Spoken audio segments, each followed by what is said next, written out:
भरी सभा में सम्मान जो मिलता है वो सबसे बड़ा ही सम्मान होता है। आप रोजगार भी दे रहे हैं, आप सरकार को टैक्स भी दे रहे हैं। तो देखिए, बाराबंकी के जीएसटी विभाग द्वारा एक कार्यक्रम आयोजित किया गया था, जिस कार्यक्रम में बाराबंकी जिले के सबसे ज़्यादा टैक्स देने वाले व्यापारियों को यहाँ सम्मानित किया गया। ईमानदारी से टैक्स कर देते हैं उनके लिए इसी प्रकार की व्यवस्था। सामने बैठे हुए सभी हमारे व्यापारी बंधु, आज बाबा साहब जी की जयंती, योगी सरकार के प्रति इन व्यापारियों के मन में क्या है? आखिर योगी सरकार को कितने नंबर ये लोग दे रहे हैं? सरकार को 10 में कितने नंबर देंगे व्यापारियों की तरफ से? व्यापारी जो है वो टैक्स कलेक्टर है। छोटे व्यापारियों को भी जो है सरकार को देखना चाहिए। कह रहा हूँ, व्यापारियों ने राम मंदिर को चंदा दिया जी, काफी धन दिया, लेकिन चंदा चोरी हो गया। बाराबंकी के विकास भवन में यहाँ एक कार्यक्रम हुआ था, जिस कार्यक्रम में व्यापारियों को यहाँ सम्मानित किया गया सरकार की ओर से। व्यापारियों ने कई अपनी बड़ी समस्याएं रखी हैं, जो कहीं ना कहीं इनकी बड़ी समस्या है। और आप देखिए कि ये विकास भवन बाराबंकी है, यहाँ पर जीएसटी विभाग के अधिकारी यहाँ पहुँचे हुए थे, व्यापारी पहुँचे थे। तो बाराबंकी के ये वो व्यापारी हैं जो आप देखते हैं कि सबसे ज़्यादा टैक्स देते हैं, और कहीं ना कहीं सरकार की इस पहल को उन्होंने जो है स्वागत किया है। बिल्कुल, ये 2027 की तैयारी है। निश्चित रूप से व्यापारियों का एक बहुत बड़ा वर्ग जो उनसे नाराज चल रहा है तमाम समस्याओं को लेकर के, इसको कहीं ना कहीं उन्होंने भरपाई करने की कोशिश की है। जीएसटी विभाग के जो अधिकारी हैं, उन्होंने व्यापारियों को लेके क्या कुछ कहा? सरकार लगातार सरकार और जीएसटी विभाग व्यापारियों के लिए जीएसटी के सरलीकरण के बारे में भी सोच रहे हैं। हमारे यहाँ, जैसा सर ने कहा, पेपरलेस ऑफिस की व्यवस्था है कि किसी भी व्यापारी को अपने किसी काम के लिए जीएसटी के ऑफिस आने की ज़रूरत नहीं पड़ती। हमारे अधिकारियों का व्यापारियों से समन्वय इतना अच्छा रहता है कि उनकी सभी समस्याएं उनके घर बैठे सुलझाई जाती हैं। रिटर्न को भरना बहुत आसान हो गया है। समाधान के व्यापारी एसएमएस के माध्यम से रिटर्न भर सकते हैं।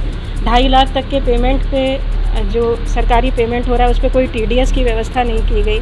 ऑनलाइन जो शॉपिंग हो रही है या जो बिज़नेस हो रहा है, उसको प्रमोट करने के लिए हम लोग लगातार काम कर रहे हैं। इसके अलावा जो मुद्दे आज उठाए गए हैं मेडिक्लेम के, इनको हम लोग अपने उच्च अधिकारियों के माध्यम से कोशिश करेंगे कि इनका भी निवारण हम लोग कर सकें। करें मैम, जो ईमानदारी से टैक्स भरते हैं, टाइम टू टाइम भरते हैं, और जो टैक्स चोरी करते हैं, टैक्स चोरी वालों के लिए क्या, और जो ईमानदारी से टैक्स भरते हैं उनके लिए क्या? जो टैक्स चोरी कर रहे हैं उनके लिए हम लोगों की ज़ीरो टॉलरेंस की पॉलिसी है। आपने देखा होगा कि बहुत से जो पैरेलल फर्म्स चला रहे थे या बोगस फर्म चला रहे थे, उन लोगों के खिलाफ एफआईआर करके उनकी गिरफ्तारी तक कराई गई है।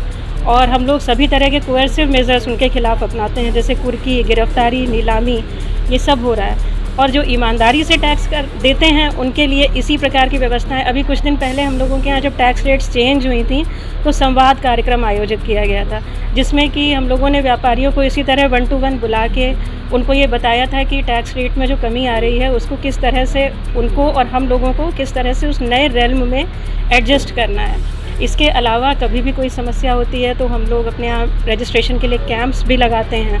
लगातार उन लोगों को अपनी तरफ से जानकारियाँ देते रहते हैं। मैम, छोटे व्यापारी उनके लिए क्या है, क्योंकि तमाम सारी दिक्कतें आती हैं, आखिरकार उनको छोटे व्यापारियों के लिए, जैसा मैंने बताया कि उनके लिए समाधान योजना की व्यवस्था है।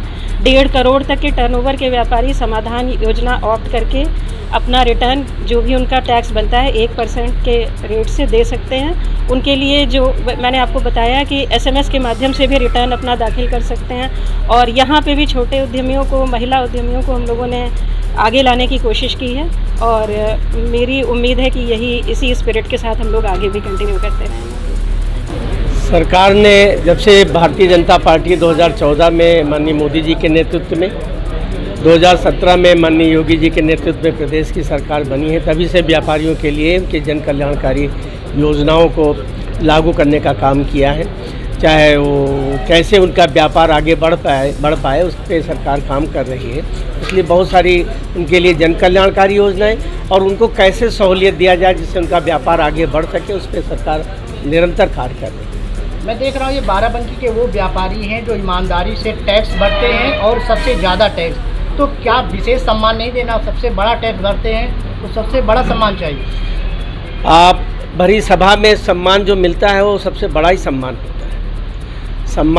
सम्मान होता है, सम्मान बड़ा और छोटा नहीं। और मैं तो भगवान से प्रार्थना करता हूँ कि हमारे व्यापारी अगली बार हम लोगों से न लें, दूसरे लोग लें, ये जाके मुख्यमंत्री और प्रधानमंत्री जी से सम्मान प्राप्त करें, ऐसी मैं शुभकामनाएं देता हूँ। क्या आप विशेष सरकार से कुछ अपील करेंगे? योगी जी से व्यापारियों ने कुछ समस्याएं उठाई तो कुछ सरकार के संज्ञान में है। जैसे भी हमारे जॉइंट कमिश्नर मैडम ने कहा कि और आप एक यहाँ बहन को आपने देखा ही कि 10 लाख का उनको चेक प्राप्त हुआ है। तो ऐसी कल्याणकारी योजनाएं सरकार जो सोशल सिक्योरिटी के रूप में मनाई जाती हैं वो सरकार कर रही है। आगे और भी इनके लिए बहुत सारी योजनाएं लॉन्च की जाएंगी। समय समय पे आने पे वो चीज़ का जो है सरकार अनाउंस करती रहेगी। निश्चित रूप से जब ये संतुष्ट होंगे तभी देश आगे बढ़ पाएगा। इसलिए उनकी संतुष्टि के लिए सरकार बहुत कुछ काम कर रही है और आगे करती रहेगी। योगी सरकार के प्रति इन व्यापारियों के मन में क्या है? आखिर योगी सरकार को कितने नंबर ये लोग दे रहे हैं? और वही राम मंदिर को लेकर व्यापारियों में आखिर गुस्सा क्यों है? कह रहा हूँ व्यापारियों ने राम मंदिर को चंदा दिया जी, काफ़ी धन दिया, लेकिन चंदा चोरी हो गया। भाई हमारे जनपद से ही काफ़ी पैसा गया है भाई, कई बड़े लोगों ने काफ़ी धन। बात मुद्दे की नहीं है, बात सिस्टम की एक है। जैसे व्यापारी जो है वो टैक्स कलेक्टर है, ना तो वो वेतन लेता है और जो इकट्ठा करता है उसी में से सरकार को भी टैक्स देता है और कई तरह के टैक्स देता है। इनकम टैक्स भी देता है, जीएसटी भी देता है, उसके बाद अपना परिवार चलाता है। जहाँ तक जो आपका विषय है कि छोटे टैक्स कम टैक्स देने वाले उनको सम्मान क्यों नहीं, ऐसा कहीं नहीं है कि उनको सम्मान नहीं है। जो ईमानदारी से अपना टैक्स दे रहा है उसका हर जगह सम्मान है। और साथ साथ अगर वो समाज सेवी है या कुछ और भी है तो उसका भी यहाँ पे सम्मान हुआ। जैसे व्यापारी संगठन है, ये कोई टैक्स पेयर तो है नहीं, ये समाज सेवा कर रहे हैं। इसमें सभी छोटे भी हैं और इसमें बड़े भी हैं। हमारे साथ फुटपाथ वाला भी है, हमारे साथ ठेले वाला भी है, हमारे साथ पटरी वाला भी है, हमारे साथ बड़े उद्योगपति भी हैं। तो अगर उन्होंने संगठन को सम्मान दिया तो ये मान लेना चाहिए कि पूरे समाज को उन्होंने सम्मान दिया। तो इसमें छोटा बड़ा कहीं मुद्दा मेरे समझ से तो नहीं आता। सरकार को 10 में कितने नंबर देंगे व्यापारियों की तरफ से? 10 में 9 नंबर। 9 नंबर देंगे। एक क्यों काट लिया आपने? वो इसलिए कि जो 5 लाख वाला योजना है जो सबको मिल रही है वो व्यापारी को नहीं मिल रही मेडिकल वाली, उस कार्ड को व्यापारियों के कार्ड के जीएसटी नंबर पे लागू करना चाहिए। मैंने 1 नंबर उसी बात का काटा है। एक छोटी सी बात हमारी मानी जाए कि व्यापारी राजस्व देता है, सब करता है और देश हित के लिए टका देता है, टैक्स देता है। एक छोटी सी बात हमारी ये है कि जब कभी कोई व्यापारी घर का अकेला पूरे परिवार को चलाने वाला कभी बीमार पड़ जाता है या कोई बड़ी बीमारी से ग्रसित हो जाता है तो उसकी दुकान बंद होती है, पहले व्यापार बंद होता है, आय बंद हो गई। दूसरे गंभीर बीमारी हुई तो उसका इलाज भी करने में उसको दिक्कत होती है। तो जैसे तमाम सरकारी योजनाएं हैं, जैसे आयुष्मान कार्ड है या किस तरह के स्वास्थ्य योजनाएं हैं, व्यापारियों के लिए चलती बहुत अच्छी बात है। लेकिन व्यापारी के लिए भी एक छोटा सा कोई कार्ड या इस तरह की ऐसी स्थिति में ही हो कि व्यापारी गंभीर स्थिति में अपना जो है इलाज करा सके और अपना घर परिवार चला सके। नहीं, अच्छा है जिन्होंने ज़्यादा टैक्स दिया मिला, लेकिन छोटे व्यापारियों को भी जो है सरकार को देखना चाहिए। छोटे व्यापारी भी हमारे रीढ़ की हड्डी हैं हमारी व्यापारियों की, तो उनको भी जो है करना चाहिए, सम्मान करना चाहिए। ये मैं उत्तर प्रदेश सरकार से निवेदन करता हूँ। तो ये 2027 की तैयारी है। निश्चित रूप से व्यापारियों का एक बहुत बड़ा वर्ग जो उनसे नाराज़ चल रहा है तमाम समस्याओं को लेकर के, इसको कहीं ना कहीं उन्होंने भरपाई करने की कोशिश की है। जो वस्तु व्यापारियों की पुरानी मांग थी कि एक व्यापारी दिवस भी मनाया जाए, तो उसको आज जो है योगी सरकार ने पूर्ण किया है। इसके लिए हम लोग इसका धन्यवाद करते हैं। क्या नाम है आपका? अमरीश कुमार शुक्ला।